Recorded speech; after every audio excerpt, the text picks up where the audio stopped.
In part 1 of this living room series, it was all about foundation, demo, prep, and paint.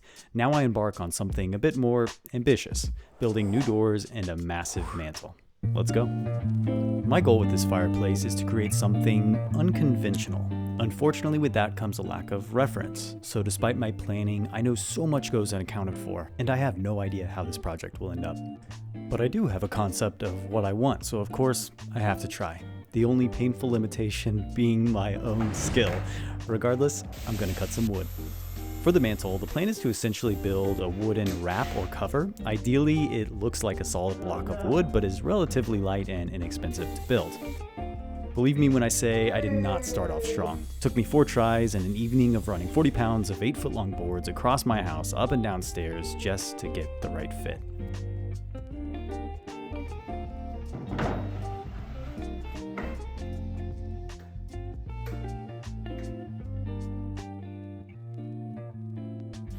Then I took these gigantic boards, glued them end to end to make one colossal board. This is basically rinse and repeat for the remaining pieces that make up the front and bottom. I'm trimming each long edge at 45 degrees so they'll fold up into a mantle sandwich. You'll see what I mean here in just a minute. Because of warping, I had to drive screws up through the bottom of the workbench to hold the board straight, which was a challenge in itself, and I'm using tape to hold the miters tight, but I didn't pay enough attention to alignment, so I had to redo it all.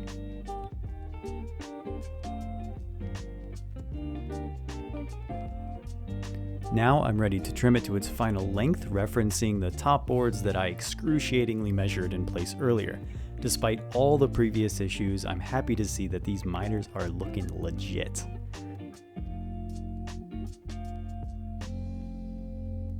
Okay, so this part makes me pretty nervous. So my goal was to wait a few days until my wife got home, but it just dawned on me, you don't want to leave tape sitting on wood or sitting on anything for a long time. So that means I'm gonna go ahead and try to flip this entire thing by myself. I'm just gonna do this, get it over with, try to glue it up, and doggone it, hope for the best. And then, oh geez, that is heavier than I thought it'd be. Okay. Okay, a little finger pinchy, but that's okay. Oh. Hello?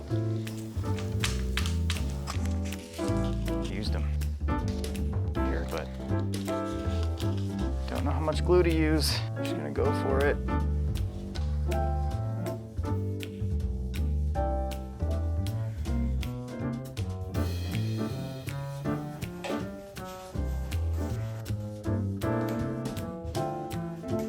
Oh boy. Okay. Like when I got a monkey foot in my mouth.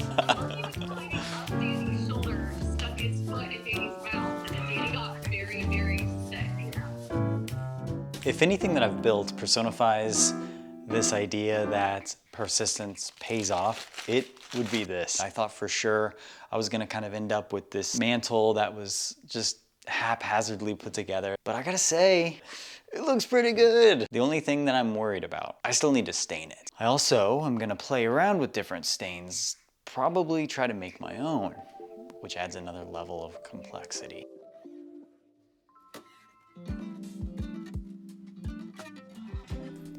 Using an edge guide, I'm running the router along the back edge of the mantle. This way I have one long continuous cut without the need to measure or line anything else. I'm making several shallow passes as to not bog down the router. These aluminum channels have convenient little reference lines, and after a few passes I reach the final depth without any issue.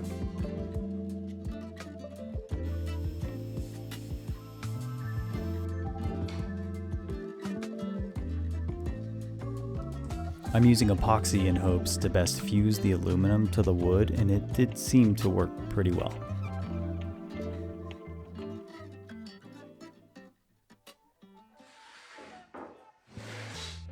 I decided to go very minimal with these doors, honestly because I'm not that experienced. This fireplace was such a large undertaking that I didn't want to add more challenge than I had to.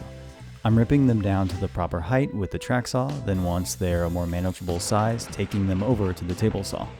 This way I'm able to get precisely the same size doors, and since I was now cutting in the direction of the grain, I don't have to worry so much about tear out.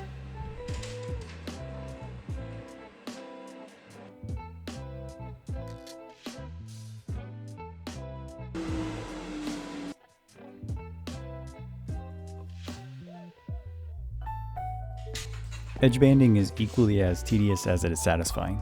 After pre-cutting strips for all sides of the door panels, I used an old iron to melt the glue, then some trimming tools to remove the excess.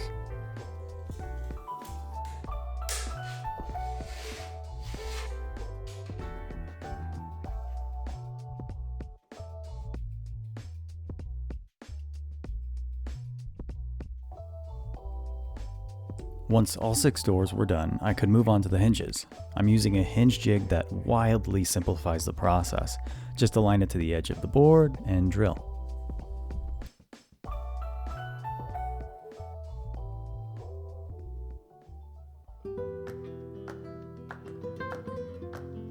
I mentioned making my own stain, technically a wash?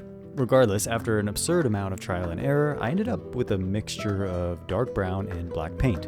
Looked curiously like a forbidden chocolate milk.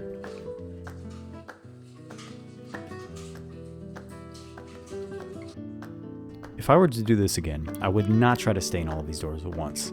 I severely underestimated how much excess water I had to remove, and the amount of time that took to wipe off caused the last boards to begin to dry. The stain running down to the underside was also an issue. Somehow these mostly turned out fine, other than a few spots I had to fix later. Luckily, by the time I got to the mantle, I had it pretty dialed in.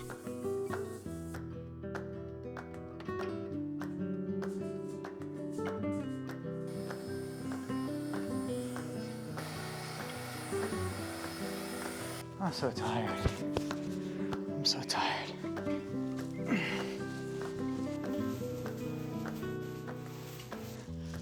That worked exceptionally well. Thank goodness.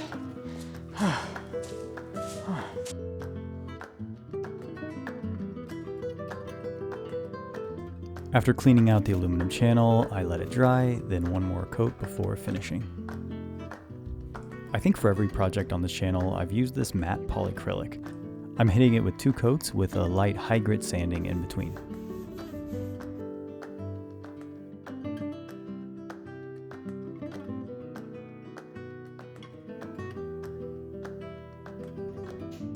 Same with the doors, being extra cautious around the edges to avoid drips.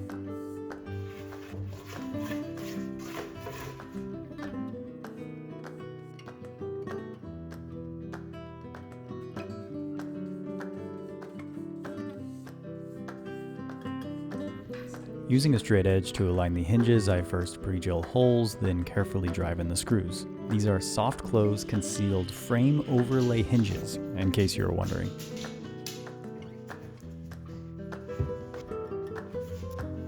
From here, all I have to do is screw the hinges directly into the frames and make some minor adjustments.